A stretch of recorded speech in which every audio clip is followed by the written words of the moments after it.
This is All India Radio. In the program Spotlight, now we bring you a discussion on India's record exports in December 2021. The participants are A.K. Bhattacharya, economic analyst, and Shishir Sinha, journalist.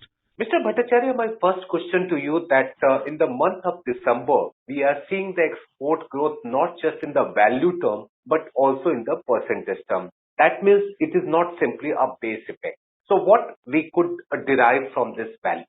Well, it seems that India's exports momentum have actually picked up its own pace, which is showing a growth rate, which is not just in comparison with the December 2020, but if you look at the December 2019 figure also, you will see that the growth rate is quite handsome and quite healthy. I mean, if you look at the figure for December 2019, the figure is around $27 billion.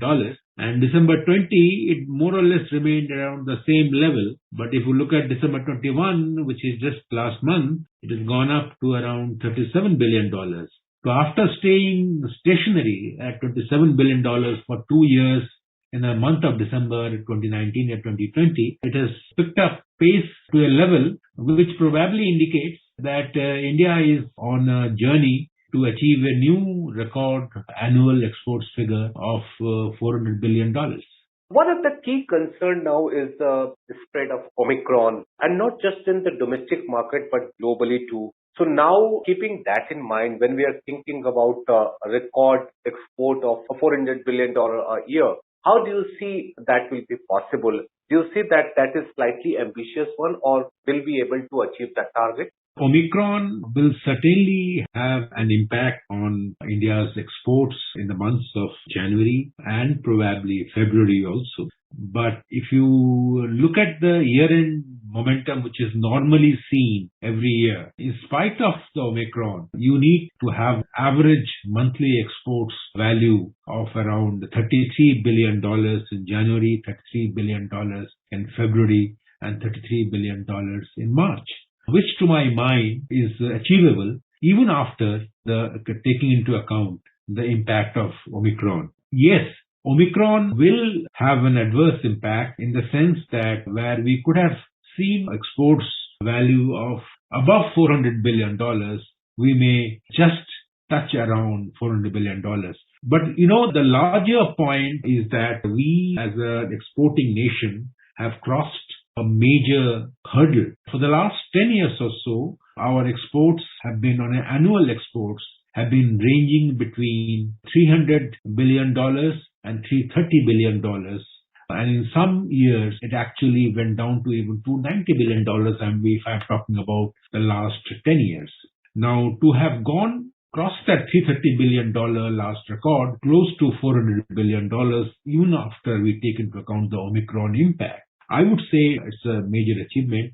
Actually, the real challenge or the concern would be next year, how you sustain this growth momentum, how you maintain India's exports engine. Because remember that a healthy rate of exports and healthy exports growth rate create a lot of positive spin-off benefits for the economy in terms of the manufacturing sector growth, in terms of job creation, and in terms of the positive pressure it puts on the infrastructure sectors like ports and railways and the transportation apparatus.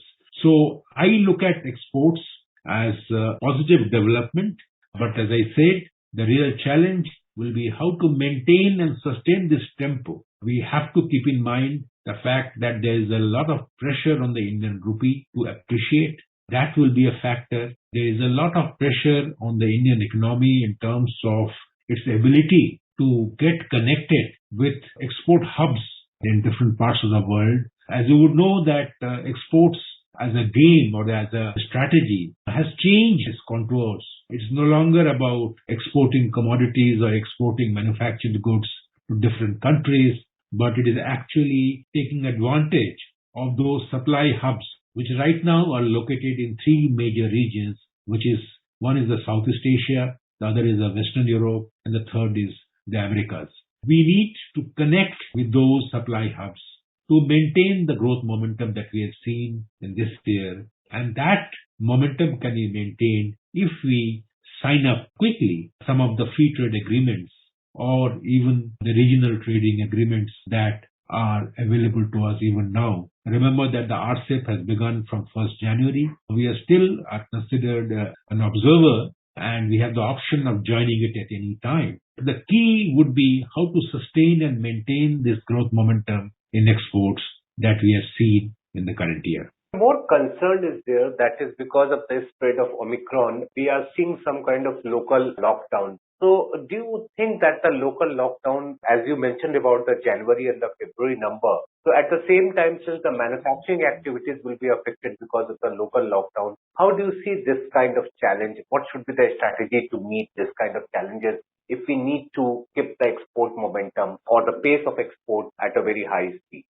This will be a challenge for the export sector. But if you draw the lessons from the first wave and the second wave, what we have seen is that to counter the adverse impact of COVID-19, it is not always necessary to have a countrywide lockdown, but it is equally effective if we have staggered region-wise curfews or lockdowns, imposing controls on economic activities. In the second wave of the COVID-19 in May, June 2021, we saw a staggered enforcement of lockdowns or controls on economic activities.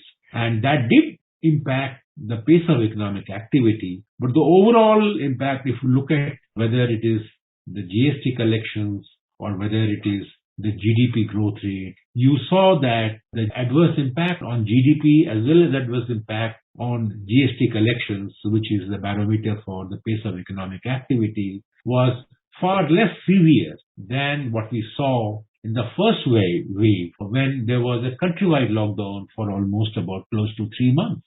So I don't see that even though you are going to see a major Omicron impact on various states, various regions in the country, but the response will be staggered and therefore you will see some impact, but it will not be as devastating an impact as we saw in the first wave in 2020, March, April, May, and almost going up to June. And the second positive factor that we need to keep in mind that so far, while Omicron is spreading fast, it has been declared as a third wave, but the rate of hospitalization has been quite mild. In other words, that yes, there are many, many more cases that you will be recording and people will fall sick, but that sickness will be relatively mild and requiring fewer hospitalization compared to certainly the second wave. So therefore, even though there will be impact, but that impact will probably be manageable. This is the sense that one gets as of now. Mr. Bhattacharya, another issue is about the increase in import. If we are seeing increase in exports, at the same time we are seeing import is also increasing at the same pace. So it's a more of a kind of gold import or the petroleum import, they are also increasing. How do you read this number? If you look at the import data, what is very clear is that the imports are by and large led by petroleum products.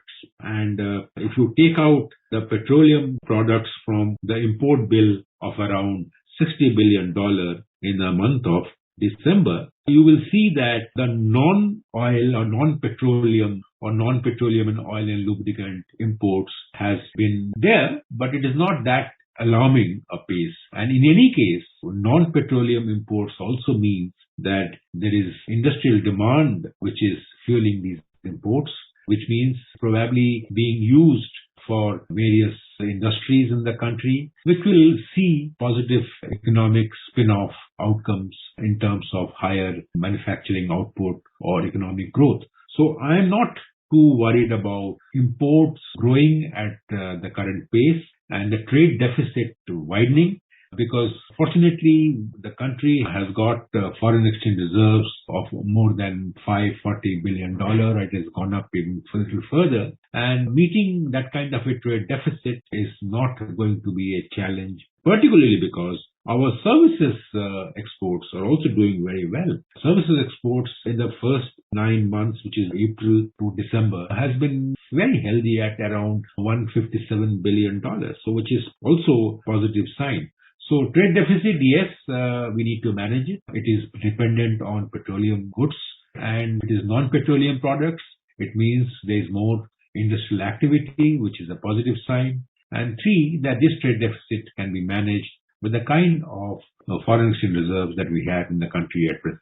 Now, there are demand for more and more incentive to the exporter. So what kind of new incentive we can see for the exporter during the new calendar year? There are two kinds of incentives that are often talked about. One is that whatever existing incentive schemes that the government has announced, there have been instances in the last year or two, the clearance of those dues have taken a lot of time. There have been delays in those disbursements. And in the last 6 months or so, the government has speeded up such disbursements. The government has allocated also more resources through the budgetary grants to clear those dues for exporters. That is one area which needs further attention because it is one thing is to announce incentives, but it is equally important that those incentives are implemented so that exporters realize the dues that they are entitled to under any incentive scheme. And the second kind of incentive, I am of the view that is the exchange rate for the Indian rupee vis-a-vis the US dollar and other hard currencies against which we export. If the rupee is allowed to find its trade-weighted exchange rate on a realistic basis without worrying about the rupee getting weaker, I would imagine it will be a big incentive for India's exports because the exporters, after all, are realizing their earnings in rupee terms after converting the dollar in the open market. So if the exchange rate is not needlessly controlled and managed to maintain real exchange rate which is not in line with the markets, I would say that would be a disincentive. So another incentive would be to allow the rupee-dollar exchange rate to come closer to its trade-weighted exchange rate and which is linked to the market or the basket of current 5 or 6 currencies with which we do our trade mostly. Some of the geopolitical tensions, do you apprehend any kind of geopolitical tension which could impact our export? There are issues that could have caused adverse impact on India's exports, particularly with regard to our trade relations with China. Given the fact that our border relations with China, the border developments have not been very encouraging of late, in the last year and a half, there have been trade issues that have gained some sort of salience, which could have harmed our exports. But what we have seen in India's exports to China, as well as India's imports from China, we are seeing more movement towards a more balanced trade with China, although it is nowhere near balanced right now, but at least the earlier adverse trade gap against India or in favor of China, that gap is getting reduced, so which is a positive sign. The other geopolitical risks that I would say that we need to be mindful or wary about is India's being part of global trade blocs in like RCEP. If India stays outside these trading blocs or even the Trans-Pacific Partnership, which has been renamed now, that excludes India and that might isolate India in a way that might create a geopolitical risk on India's trade side. So that I think we need to be conscious of. The important thing is not to remain isolated in global trade, to remain hooked into global supply chains, the supply hubs, and for that, domestic economic reforms will be a must. Make the Indian workers more competitive, more productive, and better trained so that Indian exports don't lose their competitive edge in the global markets. Mr. Bhattacharya, thank you very much. Thank you. You were listening to a discussion on India's record exports in December 2021. The participants were A.K. Bhattacharya, economic analyst, and Shishir Sinha, journalist. This program was produced and presented by the News Services Division of All India Radio. You may email your opinion about this program at airnsdtalks@gmail.com.